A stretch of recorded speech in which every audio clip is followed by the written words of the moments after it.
Regulatory and government burdens, have faster permit turnaround time, one-stop permitting, so we can get the small businessman to work to grow jobs in Virginia. I want to see the next Bill Gates come right here from Franklin County. Don't you think that would be a good idea? We've got to be more aggressive attracting film production and tourism to Virginia, and I want to restore some of those grants. We'd love to have those tourists all over the East Coast come and visit. Not for long, but visit here at Smith Mountain Lake, spend a bunch of money, fill up the tax coffers. That would be good for us here in Virginia to promote more tourism because we've got such a great state.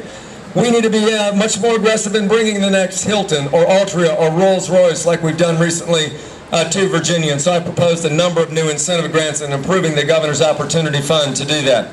I think Virginia could be the energy capital of the East Coast. Why? Because God has blessed us with incredible resources. We've got more natural gas and coal than just about any other state in the nation down in Southwest Virginia. We need to remove the impediments to make that low-cost source of electricity more available.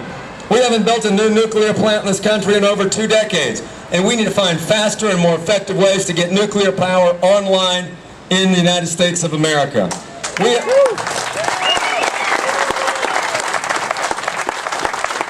And I am a strong proponent of making sure that as part of our energy independence strategy that we use all the resources that we have in Virginia. So I will be a strong supporter of drilling 50 miles off the coast of Virginia for oil and natural gas.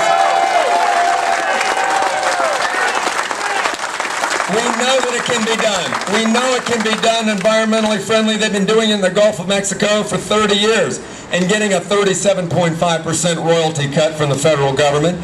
It's been estimated that there are 9 trillion cubic feet of natural gas and hundreds of millions of barrels of oil 50 miles offshore. Virginia is set to be the first state on the Atlantic seaboard to drill because the moratorium was lifted last year. Our governor started to try to slow that down. I'll make sure that we stay on track and drill offshore in 2011 when the time for the lease sale is set.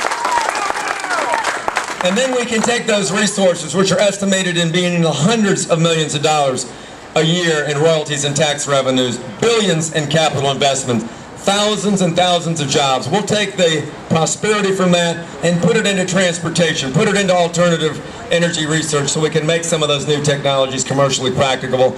This is a great opportunity. Expanded energy industry, expanding the port in Hampton Roads, the largest coal exporting port on the planet, expanding the spaceport over in Wallops Island. All these things will continue to be able to foster growth and opportunity and tax revenue that helps the entire state.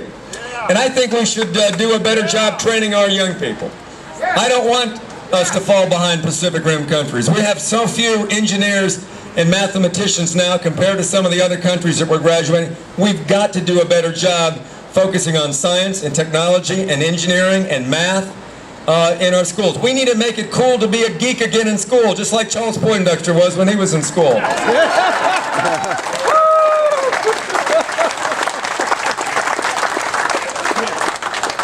I want to see more money go into the classroom and less into administration and bureaucracy. Put it where it's going to do the most good. I think on some things, President Obama's actually right when it comes to some education reform. He said we need more performance pay for teachers to pay for performance, and we need more charter schools to be able to lift up some young people in our rural and urban areas. I think he's right, and I'll be a governor that will fight for those things to make sure all of our children have a chance to learn. And I'd like to see more of our folks get into the best colleges in Virginia. So I proposed a plan to create 100,000 new slots at our great colleges and universities, including our community colleges over the next 15 years. That's above the rate we're on now so that more young folks can get into schools. I bet every one of you have somebody that got a 1600 on the SAT and has a 4.5 GPA and can't get into UVA. Are you all there? Yeah. All right, that's what I've heard. Everybody tells me they have a child like that. We need to do better to provide more opportunities. And finally, you know what? We need to do a better job making government work for you, the consumer, and the taxpayer. It needs to be more accountable, more user-friendly, more transparent. Spending is too high. We need to be sure that this budget of Virginia that's doubled over the last 12 years, that we're having audits of our state agencies. We're looking for new ways to control spending, because otherwise The government's going to continue to say, we need to raise your taxes, and I'll be a governor that will not raise your taxes, and we need to find ways to cut spending. That's how we be more accountable in our state government. Well, let me just close by saying what an honor it is to be your candidate for governor. I have 5 children that I'm raising in Virginia. And my wife and I now have been married for 33 years. We just celebrated our anniversary a couple weeks ago. And every decision I make will be not only from the perspective of looking out for your children and grandchildren, but knowing that every decision I make is going to affect my 5 children that are growing up. Some in high school, some in college, some out there working right now. I think that a governor focused on economic development, job growth, providing great opportunities, improving roads and bridges, improving our public education system, making government work better, is the kind of governor that's going to help create the playing field where our great, innovative private sector, our entrepreneurs, can grow and thrive and help us to improve this economy.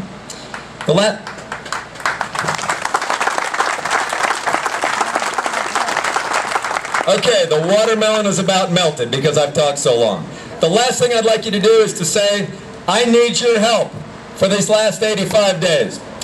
I know that the only way to win after winning 8 elections, and Charles, you know this, Robert, Virgil, Alan, all of you that have run for office, you know that the candidate is the tip of the iceberg. We're the name on the ballot, we're the face on the RV, the face on the literature, but what wins elections is people that believe in your cause, people that believe in good, limited government, that believe in constitutional liberties, that are motivated on a 100-degree day or a 32-degree afternoon to knock on doors, look people in the eye, pick up the phone and make phone calls, hand out literature at the doors, whatever it takes to win.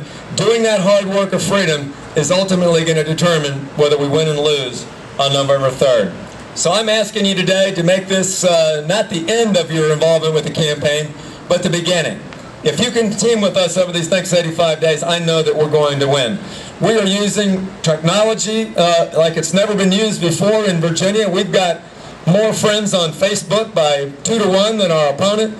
We are tweeting on Twitter. We're on MySpace. We're using text messaging. In fact, President Obama did such a great job, we hired his company. They're now working for McDonnell for Virginia.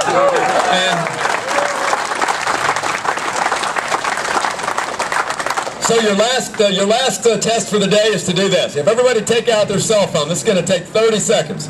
Here's what I need you to do. Just type in Go Bob. You want to start SMS text message and just put in Go Bob. That's 46262. And then just type in the word VA. You're going to text VA to Go Bob 46262 and hit send. Many of you, I see, are memorizing this so you can do it at home. That's okay. You're waiting to go home and talk to your teenagers so they can explain how to do this. I know how to do it. And then hit send, and you now will be signed up for our text messaging alerts so that you can hear from me day and night at the worst possible time to give you our campaign updates. But it's been great to be with you. I thank you so much for listening to me. We are going to have a great victory November 3rd. We need your help. Keep us in your thoughts and your prayers.